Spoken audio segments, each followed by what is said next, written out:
Sorry, यहाँ पे कुछ थे इलेक्ट्रॉन्स, कुछ यहाँ से डायरेक्टली वैलेंस बैंड से कंडक्शन बैंड में चले जाते हैं कुछ इलेक्ट्रॉन्स, और बाकी पूरे के पूरे इलेक्ट्रॉन्स जो कि डोनर लेवल के द्वारा दिए जाते हैं वो सब के सब कंडक्शन बैंड में चले जाते हैं। अब बात यह है कि जब हमारे इलेक्ट्रॉन्स यहाँ से निकलेंगे किसी एटम को छोड़ के, तो उसके ऊपर प्लस चार्ज आएगा, ठीक है। और जहाँ पे जाएंगे वहाँ पे तो ऑब्वियस सी बात है नेगेटिव चार्ज आएगा। ऐसे ही कुछ इलेक्ट्रॉन्स क्या, ये जितने होल्स हैं वो अपने आसपास के इलेक्ट्रॉन्स को कैप्चर कर लेते हैं, तो यहाँ पे इलेक्ट्रॉन्स निकल के इसमें जाके चले जाते हैं। तो इस तरीके से क्या होता है, यहाँ पे नेगेटिव चार्ज आ जाता है, क्योंकि इलेक्ट्रॉन्स जहाँ जाते हैं वहाँ पे तो नेगेटिव चार्ज ही आना है जिस एटम पे जाएंगे तो, और जहाँ से जाएंगे वहाँ पे तो पॉजिटिव चार्ज आएगा। तो कुछ पॉजिटिव चार्ज आता है यहाँ वैलेंस बैंड में थर्मल जनरेशन के कारण, जो थर्मली जनरेटेड इलेक्ट्रॉन होते हैं जो यहाँ से छोड़ के चले जाते हैं, वहाँ पे भी प्लस चार्ज आता है, यहाँ पे भी प्लस चार्ज आता है। अब हमने चार्ज न्यूट्रलिटी में ये देखा था कि भाई टोटल चार्ज पूरा एटम तो न्यूट्रल ही है, तो पूरे प्लस चार्ज पूरे नेगेटिव चार्ज के बराबर होंगे। हम मानते हैं वैलेंस बैंड में होल्स रहा करते हैं और कंडक्शन बैंड में इलेक्ट्रॉन्स कंडक्ट करते हैं। टोटल पॉजिटिव चार्ज कितना हुआ, P plus ND। Total negative charge कितना हुआ, N प्लस NA। इसी को हम बोलते थे चार्ज न्यूट्रलिटी।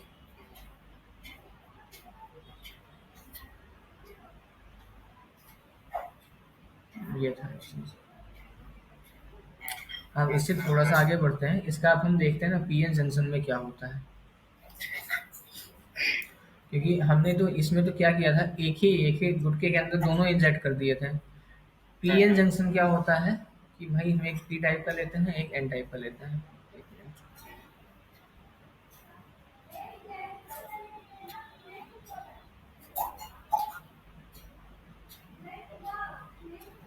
पीएन दिख नहीं रहा है सही से, दिख रहा है।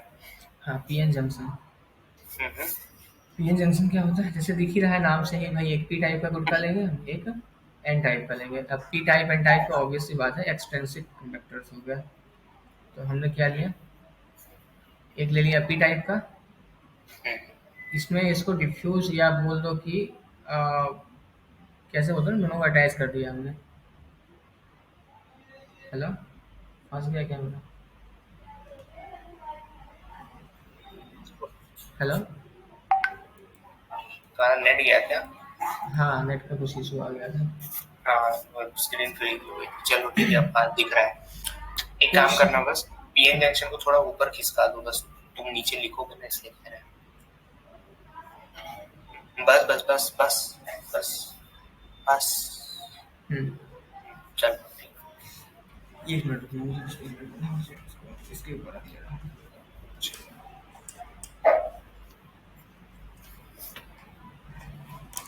ठीक है,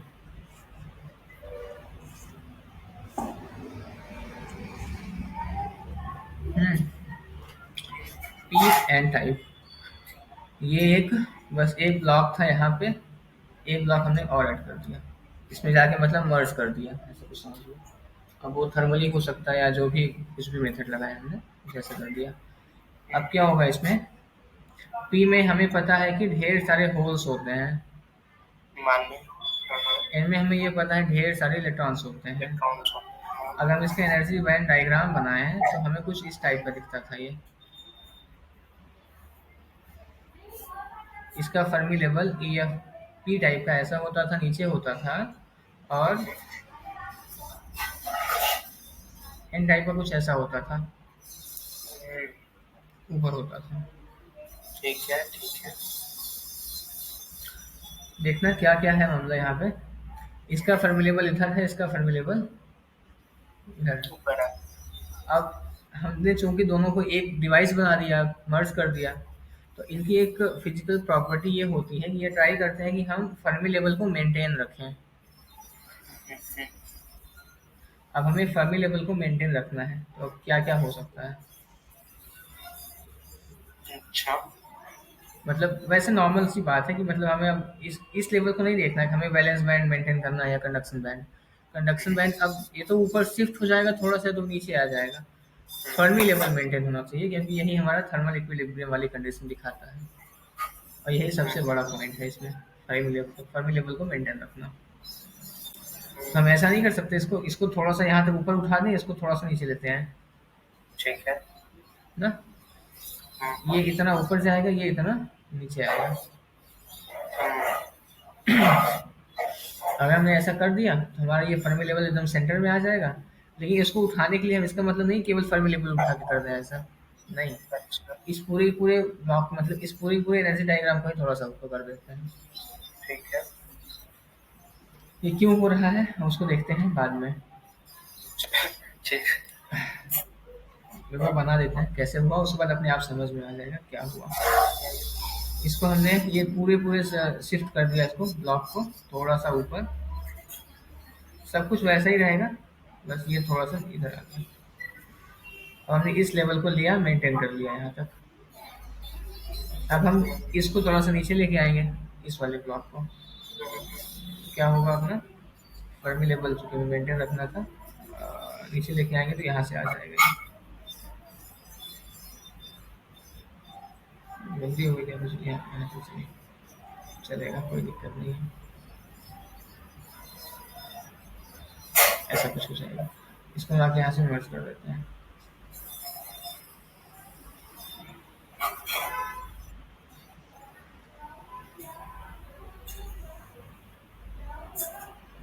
पी टाइप है, एन टाइप है, मतलब हमने इसको मेंटेन रखने के लिए इसको थोड़ा सा ऊपर शिफ्ट कर दिया है, इसको थोड़ा सा नीचे शिफ्ट कर दिया है। अच्छा, एक और चीज, इसपे ना एक इसपे क्वेश्चंस भी बनते हैं जो जिसमें 4 डायग्राम का ऑप्शन दे देगा और आपको पहचानना है कि कौन सा करेक्ट होगा। बता रहा हूँ, उसको ही बता रहा हूँ। वो पॉइंट वो भी हमको, वो एक दो बार गेट में आया भी है ऐसा क्वेश्चन। हाँ, फिलहाल इसके लिए लॉजिक ये है कि हमें ऐसा डायग्राम बनाना है जहाँ पे ये फर्मी लेवल मेंटेन है, यही इसका एक लॉजिक कह लो या फिर बोल लो कि भाई यही होना इसीलिए है हम लोग हमारा। पी को थोड़ा ऊपर करके एन को थोड़ा नीचे करते क्योंकि हैं। अब अभी ये सेपरेट पार्ट देखो, इतना केवल पी टाइप वाला यहाँ तक, केवल ठीक है। यहाँ तक में क्या हुआ हमारा है वही, ये इंट्रिंसिक हुआ करता था, ये पी टाइप वाला कंडक्शन बैंड के नीचे हो, मतलब कंडक्शन बैंड की साइड में होता है। अभी भी वही है, पूरा का पूरा डायग्राम यही है। समझ आया। ये फर्मी लेवल इसके पास है, मतलब कंडक्शन बैंड के पास है, और नीचे वाला बैलेंस बैंड के लेकिन पास हमने उस इस तरफ तरीके से आता है। अरेंज किया है ताकि फर्मी लेवल मेंटेन हो जाए। अब उसके लिए ये ठीक है। इस टाइप कुछ कर्व्स बने हुए हैं। हाँ हाँ हाँ, हर जगह बनते हैं वो। हम अगर ये होल की बात करते हैं, होल्स की, तो हुआ क्या होगा यहाँ पे भी बहुत सारे होल्स थे ना, मतलब पी टाइप में बहुत सारे होल्स थे, एन टाइप में बहुत सारे इलेक्ट्रॉन्स थे। ठीक है।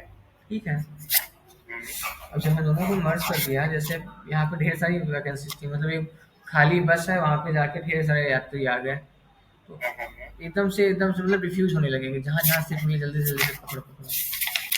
यहाँ पे होल्स है, मतलब इलेक्ट्रॉन को कैप्चर करने के लिए खड़े हैं, यहाँ पे ढेर सारे इलेक्ट्रॉन्स हैं, एक सा डिफ्यूजन वाला प्रोसेस ऑटोमेटिकली होने लगता है कि मेंटेन थर्मल इक्विलिब्रियम ना फ्रॉम बोथ द एंड्स। हाँ बोलते हैं।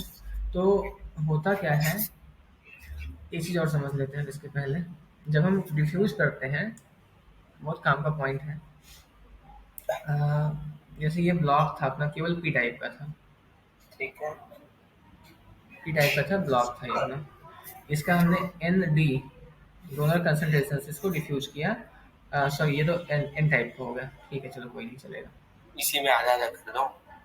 नहीं अभी करता हूँ, उसको भी बताता हूँ। ठीक ठीक। एन टाइप का था, एन डी कंसंट्रेशन हमने डाला, ये थोड़ी ना कहीं एक जगह जाके इंजेक्ट कर दिया, वो तो यूनिफॉर्मली डिस्ट्रीब्यूट होता है ना, हाँ, मतलब पूरे गुटके में, पूरे ब्लॉक पूरे में। गुटके में होता है ब्लॉक में।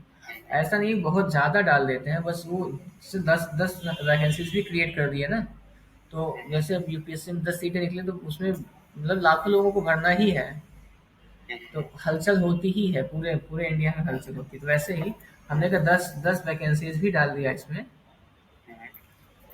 यूनिफॉर्मली हम डिस्ट्रीब्यूट करते हैं। ठीक है। ये यही बहुत इंपॉर्टेंट पॉइंट है, मतलब कि अगर यहाँ पे नेगेटिव चार्ज आएगा वो यूनिफॉर्मली आएगा। समझ रहे हैं, ठीक। ऐसे ही ये तो इलेक्ट्रॉन्स की बात हो गई, चलो ये इलेक्ट्रॉन्स हैं अपने, मतलब नेगेटिव चार्ज ऐसा कुछ करके आ गया है इसमें, उतने सारे ही होल्स जनरेट हो जाएंगे। ऐसे ही पी टाइप में क्या होगा, हमने एन ए कंसंट्रेशन डाला एन कंसंट्रेशन डाला तो उतने यूनिफॉर्मली होल्स क्रिएट हो जाएंगे। बस इससे ये पॉइंट समझ में आया कि भाई यूनिफॉर्मली डिस्ट्रीब्यूशन है हमारा होल्स और इलेक्ट्रॉन्स का। अब जब दोनों को हमने मर्ज किया तो क्या होगा, ये इलेक्ट्रॉन्स एकदम बढ़िया से तुरंत कूदने लगेंगे इसमें, यहाँ पे आके। बिल्कुल, हाँ हाँ। तो ये एकदम जो डिफ्यूजन वाला हम कर्व बना लेते हैं ऐसा कुछ करके, ये वाला कर्व ऐसा कर देते हैं ना, इलेक्ट्रॉन्स इधर डिफ्यूज हो रहे हैं, ऐसे होल्स इधर से इधर आ रहे हैं। तो वही कुछ ऐसे कुछ डिफ्यूजन ये भी बताता है कि भाई होल्स हैं तो इधर से इधर चल रहे हैं, इलेक्ट्रॉन्स आ गए तो इसकी एनर्जी बढ़ गई। इलेक्ट्रॉन्स आते हैं जब तो पूरी पूरी एनर्जी बढ़ जाती है ना। ये एक इम्पॉर्टेंट पॉइंट है समझने लायक कि जब इलेक्ट्रॉन कहीं से चले गए तो उसकी एनर्जी घट जाती है, इलेक्ट्रॉन कहीं पे आ गए तो उसकी एनर्जी बढ़ जाती है। हमारे पी टाइप में इलेक्ट्रॉन्स आ गए, हाँ, ठीक। तो उसकी एनर्जी थोड़ी सी, मतलब ये पूरा कंडक्शन वैलेंस बैंड लेके ऊपर चला गया, वो बढ़ गया।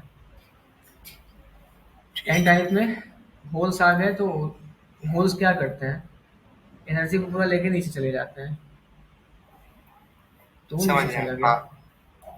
बस अब क्या हुआ यहाँ पर डिफ्यूजन में, हमने तो दोनों को ऐड कर दिया था, मर्ज कर दिया लाके, तो एक ऐसा कुछ क्रिएट हो जाता है स्पेस कि भाई मान लो एक इलेक्ट्रॉन यहाँ पे आया, ऐसे बना देता हूँ उसको पी और एन टाइप में। एकदम स्टार्टिंग से डिस्कशन करते हैं वापस से, क्योंकि ये बहुत इंपॉर्टेंट डिस्कशन, इसी से ना बहुत कुछ होने वाला है।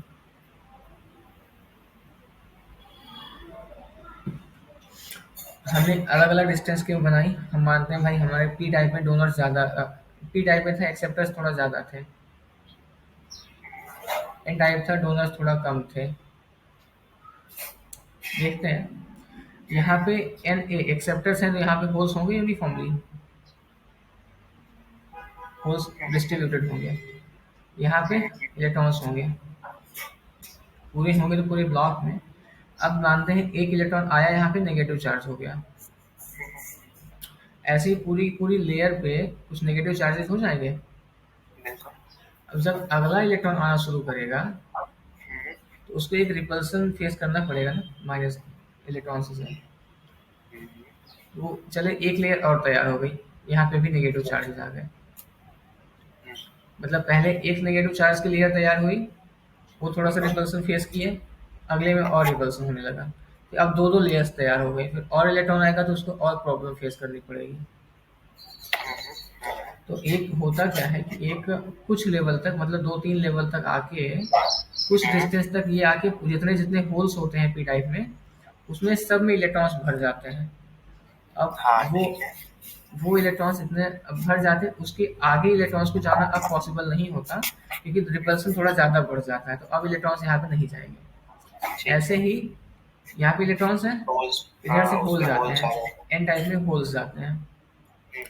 एक होल जाएगा, मतलब ऐसा होल्स जाते हैं ऐसा हम नहीं बोलते हैं, यहाँ से इलेक्ट्रॉन चला गया तो यहाँ पे प्लस चार्ज आ गया ऐसा बोलते हैं, हाँ, मतलब होल जनरेट हो गया। होल वहाँ पे चला, जनरेट हो गया।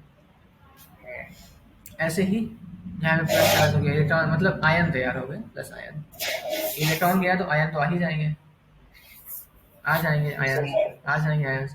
तो जब एक लेयर से आयंस इलेक्ट्रॉन चले गए तो अब मतलब इलेक्ट्रॉन जाना मतलब पॉजिटिव चार्ज क्रिएट होना, तो ये प्लस आयंस और इलेक्ट्रॉन को अट्रैक्ट करेंगे ना अपनी तरफ, अब वो रोकेंगे भाई अब मत जाओ ना, प्लस चार्ज हुए तो इलेक्ट्रॉन को तो अट्रैक्ट ही करेंगे ना अपने साइड में। लेकिन चूंकि डिफ्यूजन का प्रोसेस है तो जब तक वो कंसर्न मतलब एक थर्मल इक्विलिब्रियम में नहीं आ जाता है तब तक तो होता ही रहेगा जब तक फोर्स बैलेंस ना हो जाए। तो ऐसे एक स्पेशल रीजन बन जाता है इनके बीच में थोड़ा सा विड्थ तक, जहाँ पे डिप्लीशन विड्थ। हाँ एन टाइप में प्लस चार्ज आ जाता है क्योंकि वहां से इलेक्ट्रॉन निकल जाता है। अभी तक निकला या गया नहीं था, हमने पी टाइप में देखा था ये जनरेट तो हुआ था यहाँ पे, लेकिन कहीं गया नहीं था, तो इसलिए हम एकदम से प्लस चार्ज नेगेटिव चार्ज ऐसा कुछ नहीं बोलते थे। लेकिन अब इस ब्लॉक में सही में प्लस चार्ज आ गया है, मतलब पी टाइप में सही में नेगेटिव आयंस क्रिएट हो गए हैं। ठीक है। एन टाइप में सही में पॉजिटिव आयंस क्रिएट हो गए हैं। चार्जेस नहीं है, आयंस है, स्टेशनरी है, अभी मूवेबल नहीं है। हम्म। आयंस बोलते हैं इस रियल को, मतलब एटम्स पे आए हैं चार्जेस। एक एटम से निकल के अब इस पहले तो इसी ब्लॉक में हुआ करता था तो ये न्यूट्रल था, अभी इस ब्लॉक में आ गए हैं। हम्म। ये चीजें हुई हैं, अभी तक इतना स्ट्रक्चर हुआ है बस। ठीक इसके ठीक। आगे वैसे ही है, मतलब एक लेवल तक आके तो पूरा यहाँ तक कंसंट्रेशन फिल हो गया है, जितनी हम्म। वैकेंसीज थी सारी फिल हो गई, लेकिन इसके आगे यहाँ पे होल्स अभी भी खाली हैं, हम्म। यहाँ पे इलेक्ट्रॉन्स अभी भी हैं। ठीक है, हम्म। बस इतना अगर समझ में आ गया तो अभी अब इतने से ही सारा काम अपना होना है आगे चल के। अब हमने देखा था चार्ज न्यूट्रलिटी। हम्म। ठीक है, एक चीज और है, इसको हम बोलते हैं एक्स पी साइड में, मतलब कि depletion width in P side. E side में इसका ये फॉर्मूला क्या है, डिप्लीशन, एक्स है। ये और इन एक्स है, दोनों को ऐड एक्स करोगे है, तो टोटल डिप्लीशन तो ये टोटल डब्ल्यू बोल देते हैं, डिप्लीशन रेट। विड्थ आती है। ठीक। हाँ। एक कॉन्सेप्ट और होता है इसमें, क्या है, बताओ। हम ऐसा कुछ कैपेसिटर टाइप का नहीं इसको कर सकते कि भाई एक एक सीट पे नेगेटिव चार्ज है, दूसरे सीट पे पॉजिटिव चार्ज है, इनके बीच की कुछ डिस्टेंस है, हम्म। तो क्या हम ऐसा नहीं, कुछ। कैपेसिटी को, कैपेसिटर का हमको ज्यादा आइडिया नहीं है, तो वो तुमको पूरा डिटेल में बताना पड़ेगा क्योंकि हम ज्यादा वो किए नहीं है उसका। अच्छा, कैपेसिटर का। हाँ, कैपेसिटर का हमको आइडिया नहीं, कैपेसिटर का एनालॉग में भी उतना आइडिया नहीं है अभी। अच्छा ठीक है, तो तो वो थोड़ा सा तुमको बताना। मतलब अब इतना ही मतलब। डिस्कशन है, मतलब इसमें ज़्यादा कुछ भी नहीं है। देखो यहाँ पे क्या है, एक माइनस चार्ज लगा है, एक प्लस चार्ज लगा है। ठीक है। माइनस से प्लस के बीच में एक वोल्टेज क्रिएट होता है, उसको हम ठीक। बिल्ट इन वोल्टेज बोल देते हैं। और बिल्ट इन वोल्टेज, हाँ वो पता है, हाँ। उसका हम यहाँ से फिर यहाँ से एक रिलेशन निकालते हैं, क्योंकि यहाँ पे देखो एक कुछ डिस्टेंस क्रिएट हुआ है ना, एनर्जी लेवल में डिफरेंस। हम्म। एनर्जी लेवल में जहाँ पे डिफरेंस आता है, आइंस्टीन का इक्वेशन याद करो, हम्म। वहाँ पे वोल्टेज जनरेट होता है एक, मतलब अच्छा। डेल्टा ई अपॉन ई कर देते हैं हम, एनर्जी अपॉन इलेक्ट्रॉन का चार्ज, एक वोल्टेज आ हाँ। जाता है। इसको भी हम बिल्ट इन वोल्टेज बोलते हैं, और यही बिल्ट इन वोल्टेज इसके बराबर होता है। इन दोनों के विड्थ के बराबर। नहीं, विड्थ के इन नहीं, ये charge. Negative charge plus charge, एक वोल्टेज क्रिएट हो रहा है ना, अच्छा, हाँ हाँ, वही तो वही वही। मतलब एक बिल्ट इन वोल्टेज यहाँ से निकालेंगे हम, मतलब दो टाइप का क्वेश्चन आता है ये। हाँ। एक बिल्ट इन वोल्टेज यहाँ से निकलता है, तो दो दो डिस्कशन होगा बिल्ट इन वोल्टेज पे। तो वो दोनों मतलब अलग अलग चीजें हैं कि चीज एक ही है, सिर्फ निकालने का चीज तरीका अलग चीज अलग है। एक ही है, दोनों का इक्वेशन अलग अलग आएगा, दोनों का निकालने का तरीका अलग अलग होगा। अच्छा, एक ग्राफ से और एक वैल्यू अपना दोनों की कॉल। सेम है। ग्राफ से समझ लो, एक तो ईएमएफटी में चले जाएंगे हम थोड़ा सा, ये रहेगा लॉगरिथम, मतलब लॉग में आएगा, जैसे हम करते नहीं थे डिफरेंस, ये एनर्जी का डिफरेंस निकाल के Fermi level E C minus E F equal to K T L yes. N, तो एक के टी एल एन टाइप का रहेगा, एक नॉर्मल अपना इक्वेशन रहेगा, ये सब पैरामीटर्स के साथ, कंसंट्रेशन वगैरह के साथ। पहले वाले में कंसंट्रेशन वगैरह नहीं आएंगे। हाँ, अब ठीक है। कैपेसिटर का थोड़ा सा आइडिया ले लेते हैं। कैपेसिटर, कैपेसिटर एकदम बेसिक से चलें। जैसे नहीं। होता क्या है, ये कोई बाल्टी है, ये बाल्टी यहाँ पे कुछ लगा हुआ है इसमें आगे। यहाँ पे पानी जो भरने की एक इसकी लिमिट होती है, भाई यहाँ तक भर दिया, उसके आगे और भरोगे तो इसके अंदर नहीं जाएगा, बल्कि पानी बाहर आने लगेगा। तो मान लो जी इसकी कैपेसिटेंस है 5 लीटर की। तो ठीक है। अब इसका कैपेसिटेंस का मतलब ये हुआ कि भाई इसमें 5 लीटर ही पानी जा सकता है, उसके बाद कितना भी डालो कुछ नहीं होने वाला है। अच्छा। एक होती है हीट कैपेसिटेंस। पहली वाली कौन सी कैपेसिटर थी? ये तो बहुत नॉर्मल सी बात होगी, बिहेवियर वाले, वो तो मतलब उससे हम कंपैरिजन करने वाले हैं, कैसे ओके। होगा। मतलब इसको ऐसा बोल सकते हैं, 5 लीटर पर बाल्टी, 5 लीटर एक बाल्टी में 5 लीटर आता है। ऐसे ही हम लेते हैं हीट के चक्कर में जब करते हैं, तो उसकी कैपेसिटर को हम क्यू बोलते हैं, क्यू सी ही बोलते हैं, कैपेसिटेंस को हमेशा से ही बोलते हैं। ये क्या होता है, कि भाई हम कितना हीट प्रोड्यूस कर सकते हैं पर डिग्री सेंटीग्रेड टेम्परेचर में, हीट कैपेसिटेंस। मतलब 1 डिग्री सेंटीग्रेड या 1 डिग्री के 1 केल्विन हम चेंज करते हैं, तो कितना हीट जनरेट होती है या कितना हीट रिलीज़ होती है, उसको बोलते हैं हम हीट कैपेसिटेंस। अब इसका काम क्या है, फिजिकल सिग्निफिकेंस। जैसे बुखार होता है किसी को, हम क्या करते हैं, पानी, एक ठंडा ठंडा पानी लेके रुमाल में डाल के उसको माथे पर रख देते हैं, तो कुछ देर के बाद वो कुछ हीट एब्जॉर्ब कर लेता है। ठीक, समझ गया। ठीक। तो दूसरा एग्जांपल, कभी रेत के रेगिस्तान में चले जाएं तो वहाँ पे क्या होता है, दिन में इतनी तेज गर्मी पड़ती है, लगता है कि यहाँ पे तो भाई कैसे होगा, रात में उतनी ही ठंडी पड़ती है। रेगिस्तान में, हाँ। तो एक चीज़ और एग्जांपल लेते हैं पानी का। नदी वदी में चले जाते हैं तो फिर दिन के समय भी क्या होता है, मतलब कि अगर एक बार पानी गर्म हो गया, कभी देखो ना कि मतलब कि पानी जैसे समंदर वमंदर है, या फिर ऐसा मान लो कि नदी के किनारे चले जाओ तो हमेशा ठंडी हवाएं चलती रहती है। बिल्कुल बिल्कुल। तो वो ऐसा समझ लो कि सीधा सीधा फंडा पे आता हूँ कि जो पानी है, वाटर है, उसकी कैपेसिटेंस बहुत ज़्यादा होती है, हीट कैपेसिटेंस। और जो बालू है, सैंड है, उसकी कैपेसिटेंस बहुत कम होती है। तो होता ठीक क्या है। है, दिन के समय में चूंकि हीट होती है, सन से हीट आ रही है, जब हीट आ रही है तो वो इसको एब्जॉर्ब करेगा वो। हमारी बॉडी, हम धूप में चले जाए तो गर्म नहीं हो जाती है body। बिल्कुल। तो वैसे ही वो सैंड भी है, हीट को एब्जॉर्ब करती है, लेकिन उसकी एब्जॉर्प्शन की क्षमता कम होती है, कैपेसिटी। तो कितना, मतलब जैसे हीट कोई एब्जॉर्ब करेगा तो उसके टेम्परेचर में चेंज भी होगा। तो 1 डिग्री चेंज टेम्परेचर हुआ तो कितना हीट आई, ये हीट का हम डिफिनेशन देते हैं भाई, कैपेसिटी उसकी कितना है या इतना है। ऐसे वाटर की कैपेसिटी कितनी होती है, 1 कैलोरी पर डिग्री सेंटीग्रेड, ऐसा कुछ करके होता है। तो ये बहुत ज़्यादा मतलब होता है कि भाई 1 कैलोरी वो खींच लेगा पूरा। 1 डिग्री सेंटीग्रेड करने में वो बहुत ज़्यादा हीट को एब्जॉर्ब कर लेता है, इसलिए हम बुखार में, क्योंकि हीट हमें वहाँ से निकालना होता है शरीर से, तो हम पानी रखते हैं। चलो ठीक है, खाली रुमाल रख देंगे तो शायद एब्जॉर्ब नहीं कर पाएगी, क्योंकि वो उतना कंडक्ट नहीं करता हीट के लिए। समझ गया।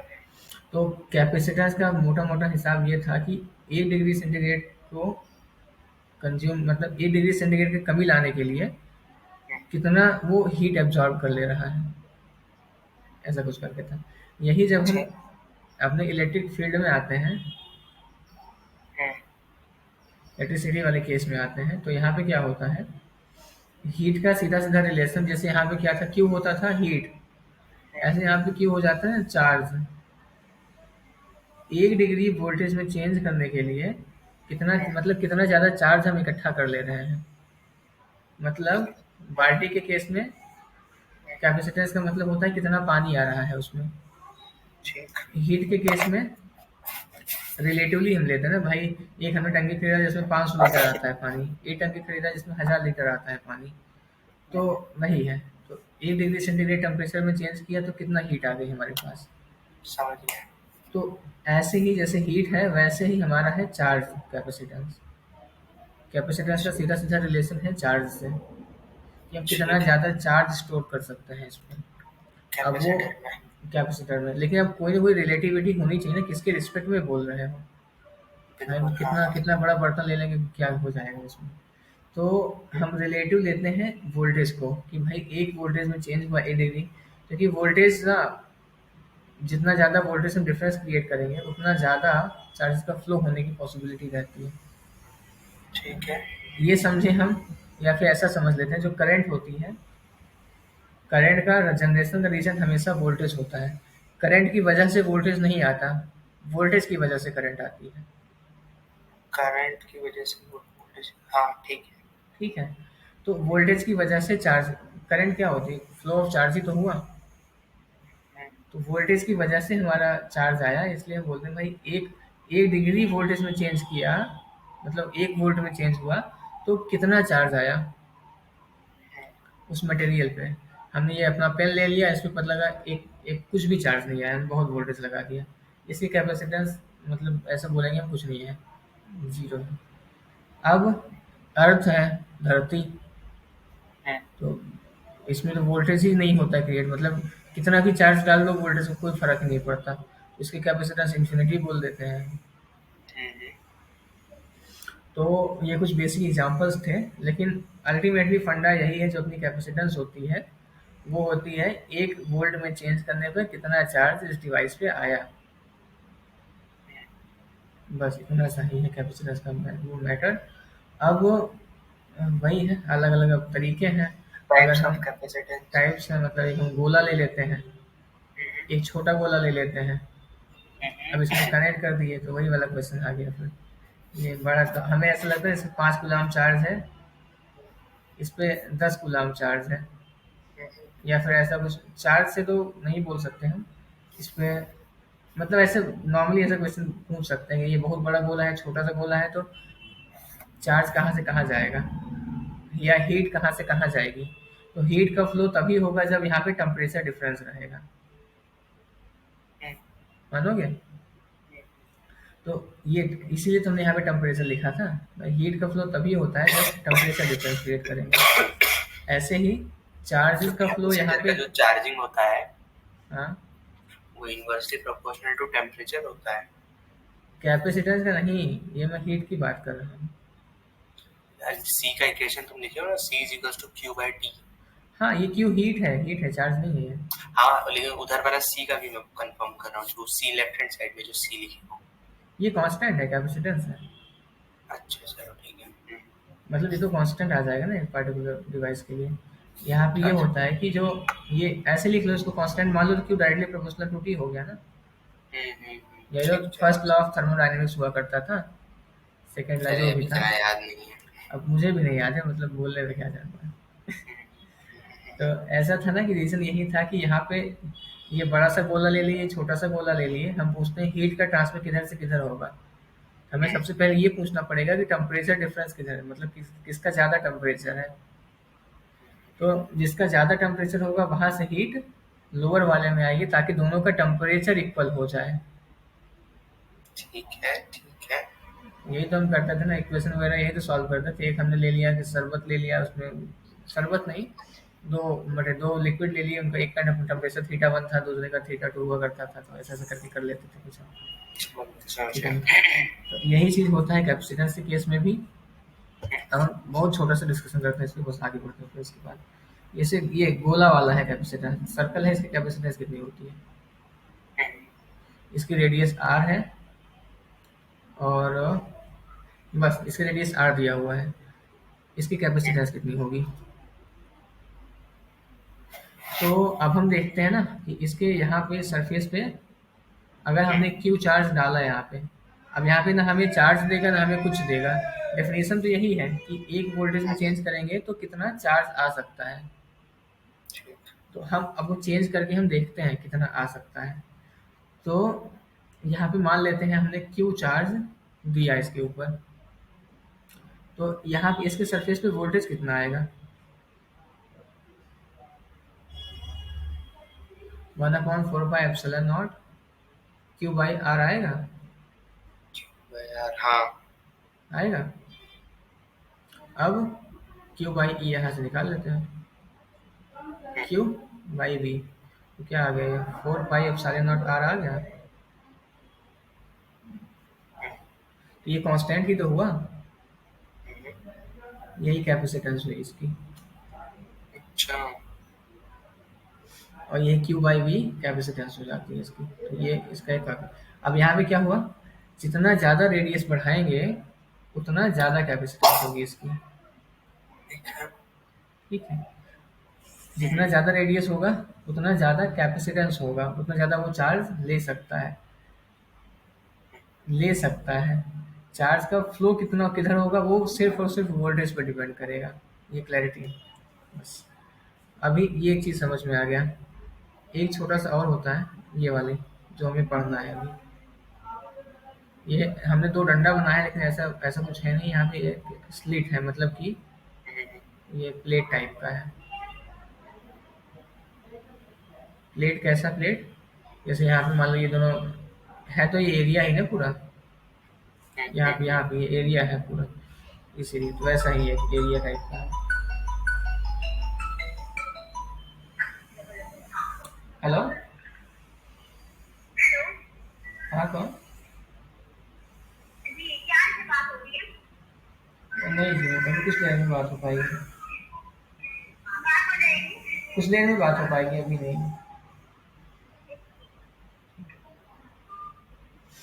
हाँ, ये था तो यहाँ पे प्लस क्यूब चार्ज था, यहाँ पे माइनस क्यूब चार्ज था, ऐसा मान लेते हैं। अब ये बताना, अगर यहाँ के बीच की डिस्टेंस हम ले लेते हैं कितना, डी। डी ले लिया। इसका एरिया है ए, एरिया ए है इसका। और हम क्यू की बात नहीं करते हैं यहाँ पे, हम बात करते हैं चार्ज डेंसिटी की, स्पेस एरियल, या क्या बोलते हैं उसको, क्या? सिग्मा, मतलब सिग्मा सुने होंगे। एक तो होता है लैम्डा होता है, एक सिग्मा होता था, एक रो होता था। ठीक। तो linear charge density, surface charge density, volume charge density. हम जो एडीसी में पढ़ते हैं वो होता है वैल्यूम चार्ज डेंसिटी, लेकिन जब क्लास 12th में पढ़ते थे वो होता था surface charge density. Surface charge. तो अब यहाँ पे इसका प्लस चार्ज सिग्मा है, ये माइनस सिग्मा है। तो ठीक। अब हम क्या ये इसके बीच की इलेक्ट्रिक फील्ड नहीं निकाल सकते भाई? एक अगर ये इनफाइनाइट प्लेट होता तो इसके कारण इलेक्ट्रिक फील्ड कितना होता है, सिग्मा अपॉन 2 एप्सिलॉन नॉट होता है।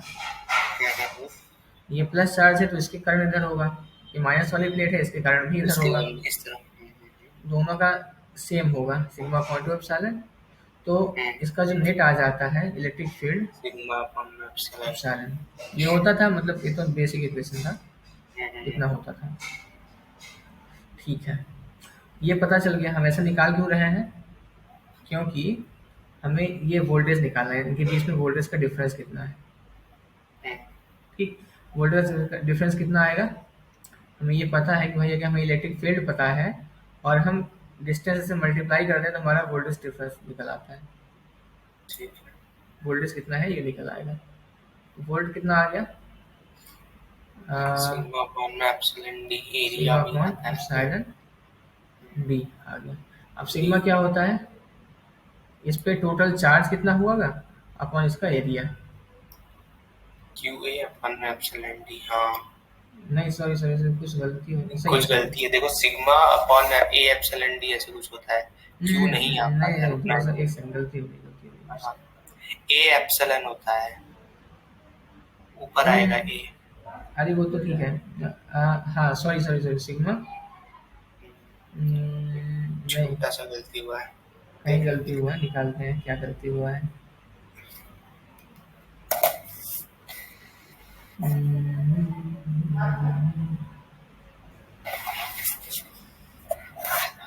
डिस्टेंस इतना है, इलेक्ट्रिक फील्ड इतना है। इलेक्ट्रिक फील्ड तो हमें पता होता है, सिग्मा को ए एप्सिलॉन या Q by A epsilon not होता है।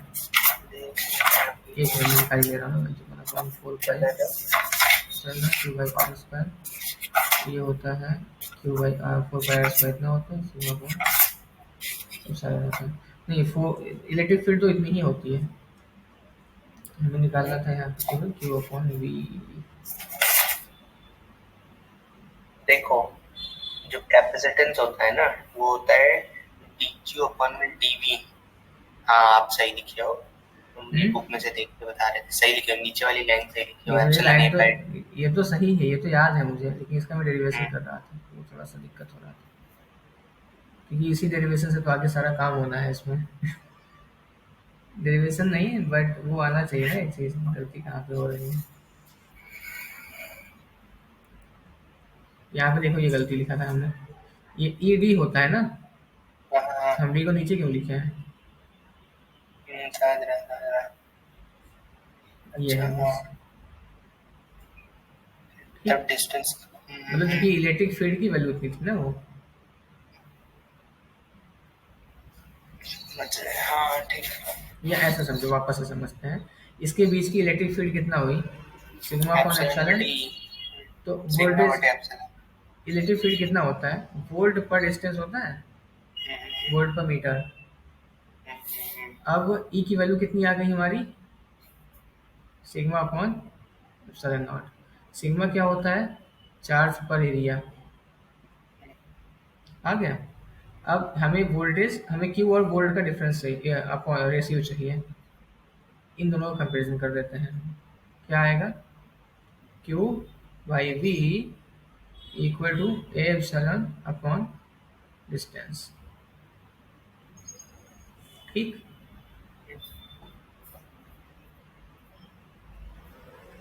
हाँ, ठीक। मतलब ये सही है कि नहीं इतना नॉर्मल? यहाँ तक कैपेसिटर का डेरिवेशन समझ गया, क्यू बाई बटी पी एप्सिलॉन डी कैसे आता है। हाँ, तो ये कांस्टेंट ही तो हुआ, बिल्कुल, हाँ। कांस्टेंट हुआ ये। अभी इसकी कंफ्यूजन कहाँ कहाँ होती है वो अभी आगे देखते हैं। जितना ज़्यादा एरिया रहेगा उतना ज़्यादा कैपेसिटेंस होगी, जितना डिस्टेंस कम होगी उतनी ज़्यादा कैपेसिटेंस होगी। अच्छा। वापस से चलते हैं डेफिनेशन, मतलब जितना ज़्यादा उनके बीच में डिस्टेंस कम होगी, हाँ, सीधी सी इनवर्सली बात है कि प्रोपोर्शनल है उतना डिस्टेंस से। उतना उतना ज़्यादा चार्ज आने का यहाँ पे स्टोरेज, मतलब यहाँ पे चार्ज समझ गया। एक दूसरे के पास पास आ जाएंगे, उतना ज़्यादा हमें पास पास आने की या उतना ज़्यादा इंटरेक्शन का, चार्ज। हाँ, चार्ज स्टोर करने की कैपेबिलिटी बढ़ जाएगी हमारी। समझ गया, समझ गया। तो ये होता है फिजिकल सिग्निफिकेंस। चलो इतना हो गया, अभी हम वापस से चलते हैं बेसिस पे। इतना कैपेसिटी वाला क्लियर होगा, बस केवल यही इक्वेशन क्लियर करना था हमें, इससे ज़्यादा कुछ है नहीं इसमें।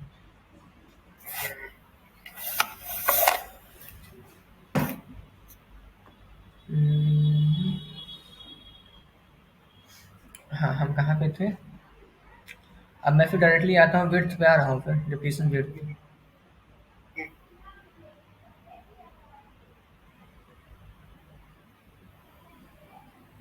डिप्लीशन विड्थ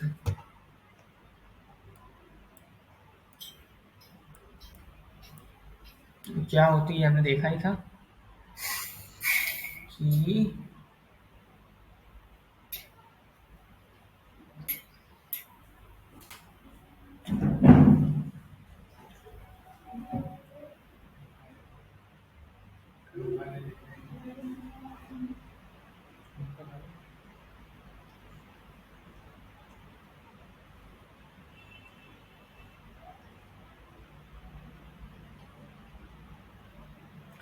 ये मानते हैं पी टाइप है, ये एन टाइप हुआ,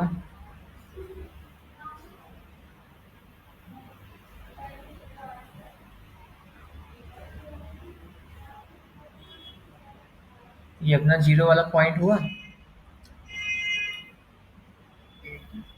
ये हो गया एक्स। अगर हम बस वैसे लिखे तो माइनस ऑफ एक्स पी, ये हो गया plus of X N. Minus plus की अभी कोई बात नहीं है। इसका चार्ज पी है तो एक्सेप्टर होगा, एन है तो डोनर होगा।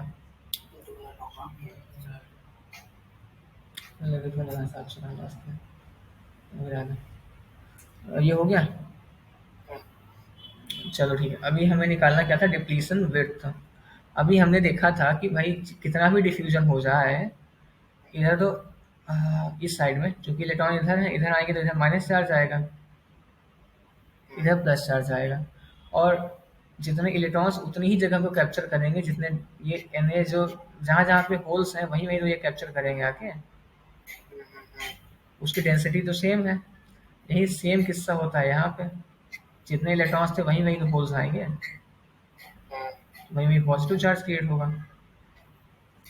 ठीक, इन दोनों की डेंसिटी इक्वल है ऐसा नहीं है। ठीक है, अब ये बताना यहाँ पे टोटल नेगेटिव चार्ज कितना आएगा। इसकी क्रॉस सेक्शनल एरिया है ए। ये जो होता है चार्ज डेंसिटी मतलब एन ए, ये होता है डोनर लेवल या donor items per unit volume. Unit volume में इतने एन ए चार्जेज हैं। तो ऐसा हम नहीं बोल सकते भाई जितनी डेंसिटी है अपॉन वॉल्यूम कर दें तो हमारे टोटल चार्जेज आ जाएंगे ना। ठीक है। तो N A into H P into area, इतने नंबर ऑफ इलेक्ट्रॉन्स आए इधर, ई से मल्टीप्लाई कर दें तो कोई मतलब तो कट ही फिट जाना है, कोई मतलब नहीं है उसका। इतना नेगेटिव चार्ज हुआ, पॉजिटिव चार्ज कितना होगा? N D D into with Xn into a electron. Positive charge negative charge तो बराबर ही होगा, बिल्कुल। तो सब कुछ कट फिर तो गया, बचा क्या? Xn Xp Na और यहाँ पे बचेगा Nd Xn। अब इसको तुम जब सॉल्व करोगे इससे आ जाएगा तुम्हारा। अब यहाँ पे देखना एक चीज, क्या इनका क्या बोलते हैं इसको, दोनों कंसंट्रेशन इनटू इसका वो डिस्टेंस, मतलब जहाँ तक डिप्लीट हुआ है दोनों का मल्टीप्लिकेशन कांस्टेंट है। ठीक है। अब एक चीज और निकाल लेते हैं, यहाँ पे ऐसा समझना, क्योंकि ये दोनों इक्वल तो है नहीं, तो मैं इसको ऐसा लिखता हूँ, एक्स एन लिखता हूँ, X N equal to N D upon N A into X, sorry उल्टा हो गया, एक्स पी कर देता हूँ इसको, एक्स एन चलेगा। हमने क्या किया, एन डी को ज़्यादा दिया है, एन ए को थोड़ा कम डाला है, मतलब कि एन डोनर्स का कंसंट्रेशन ज़्यादा है एक्सेप्टर्स की तुलना में। हमें क्या ये नहीं पता चल रहा है कि एक्स पी बड़ा हो जाएगा एक्स एन से। मतलब हुआ क्या, अगर यहाँ की कंसंट्रेशन ज़्यादा है तो डिस्टेंस यहाँ की बढ़ रही है ज़्यादा। ठीक। हाँ। मतलब अगर इस एन साइड में कंसंट्रेशन ज़्यादा हुआ तो पी साइड का डिस्टेंस बढ़ेगा। पी साइड में डिप्लीशन ज़्यादा होगा, डिफ्यूजन ज़्यादा दूर तक जाएगा। यही उल्टा होता है कब, जब इसको ऐसे लिख देते हैं, भाई हमें एक्स एन निकालेगा तो क्या आएगा, N A upon N D into X P. मतलब अगर एन ए एक्सेप्टर को हम ज़्यादा कर दिए, एक्सेप्टर को हम ज़्यादा कर दिए तो इधर एन साइड में ज़्यादा दूर तक वो होगा डिप्लीशन। ऐसा क्यों हो रहा है, क्योंकि मान लो इसका डेंसिटी 10 है, इसका 20 है, तो क्या सेम मतलब एक यूनिट एरिया से यहाँ से 20 इलेक्ट्रॉन्स निकलेंगे?